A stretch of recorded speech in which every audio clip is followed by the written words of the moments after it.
going to talk a little bit about this. So the way that I like to do it whenever I go into a facility is the very first thing is, and I stole this is completely stolen from one of the power companies. It's a good paradigm that I would challenge each and every one of you to go back to your locations and do. The first thing is analysis. What are we currently doing right now? How are we charging our lift trucks? What are we using for our lighting? What are we using for propane? How much are we paying, et cetera, et cetera. Figure out where we're at, what we want to do, how many days a week do you work, what's your staffing, can we do some things. We had to do some creative things in Sacramento with moving shifts. We couldn't do a typical 7 to 3, 3 to 11, and 11 to 7. Is that what you guys run? They're staggered. Okay, good. Well, we had to do stuff like that. And some people get a little funky about that. I mean, I know I'd like to work 3 12s. Be done with a 4-day weekend every week. That'd be great. Okay, but some people don't like to do that. Some operations just don't permit that, especially if you're manufacturing. You got to be making your product. So anyway, do your analysis, figure out what it is you want to do and what you're currently doing. The next step is conservation.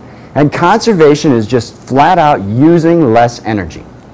When you turn lights off with a motion sensor, that's the first peg of this, is to just use less. Just do less, use less. Jimmy Carter, back in the whole, put your, what was it, 68 degrees, he bunted all the thermostats in America, set at 68. That's conservation. Use less energy. The next is efficiency. And that's what you did with the lights. They actually use less energy to get the same lumens. Okay? Next, what is it, the middle of 2011, so probably 8 months from now, you'll no longer be able to buy light bulbs that are rated for capacity. You go into your bathroom, what's the size of the light bulb that you use in there? 100 watts.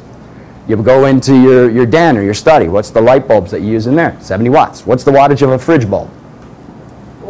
40 watts. Everybody knows that one, right? Next year, all wattage goes away. Everything will be rated on lumens, how bright a light is. Which is kind of cool, because now that you got fluorescence, do you remember that 60 is an 8 kilowatt fluorescent bulb? No, you're not going to remember that. In fact, when we look at fluorescent bulbs, and I'm guilty of this whenever I go into Home Depot or Lowe's, when I buy a fluorescent bulb, I have to look at what it compares to. I'll buy this one because it compares to a 60 watt, and that's what I want, right? So that's all going to go away. So get ready for that next year. It's going to completely confuse you. So efficiency, that's the next tier of saving and trying to do things better. Next is time of use management. And what that is what we just talked about. Are you using energy at the most expensive time of the day? First off. Second, do you know about it? And third, can you make some sort of change to not do it? This customer in Sacramento made a change. They had to buy extra battery chargers and stack them on top of things, and they had to run the risk of getting everything charged at night. Okay, so if something happened at night that couldn't charge their entire fleet, they were going to be up a creek. Okay, so can you do that? Can you live with that? Can you make changes to the time of use? Because if you can, you stand to save big, big money. And last but not least is demand response. Does anybody here know about demand response? Like peak shaving? It is like peak shaving, exactly. What it is when the power company is at a max, like let's say we know it's going to be 90 degrees tomorrow, 100 degrees tomorrow. At 4 o'clock at night, what's happening? At 4 o'clock in the afternoon. Everybody's getting home. What are they doing when they get home? They turn the air conditioning on. What do the kids do when they get home? TV. They fire up the TV. They fire up the computer, the PlayStation, right? All that stuff's going. That's the worst time for energy. You're making dinner, right? All the stuff is going on. Demand response is when we know the day ahead of time that it's going to be a crazy day.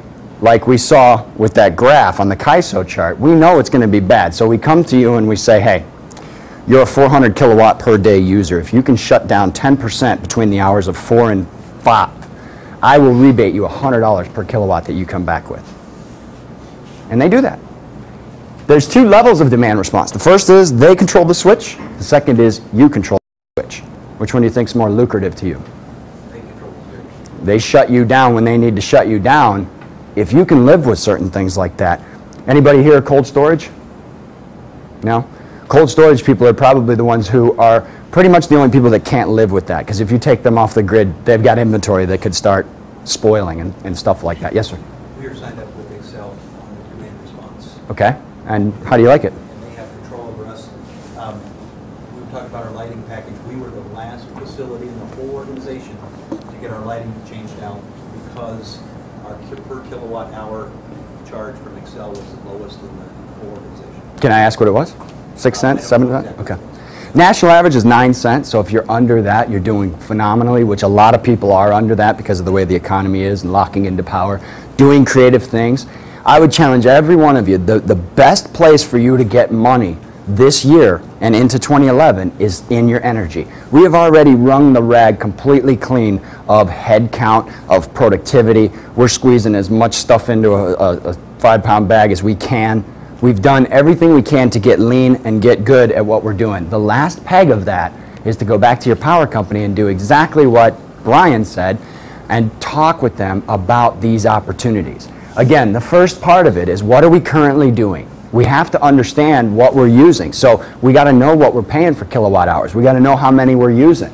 Then we got to know what we can do to start shutting things off. Motion sensors, if you guys don't have motion sensors in your warehouses, put them in. They pay for themselves inside of like 6 months. The price of a motion sensor now is dirt cheap.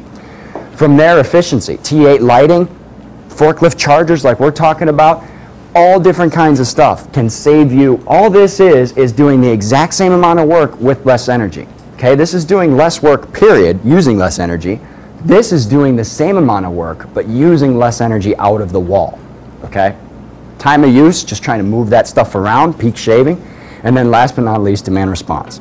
If you throw the keys to the power company and let them drive, you stand to make some cash, okay? But you have to be able to do it, because if you sign up for it and then they come and shut you off and you start crying, game over, you're off the thing. And what do you guys have, 12 events a year? We have 40 hours. 40 hours. So that's it. You're just guaranteeing them 40 hours, really. Come on.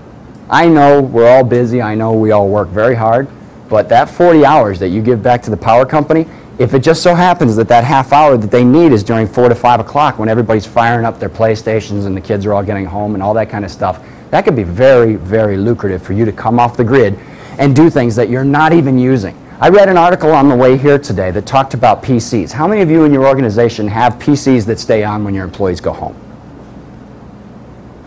They were calculating up the cost of all the electricity that uses and assigning a carbon footprint to it, and it was ridiculous.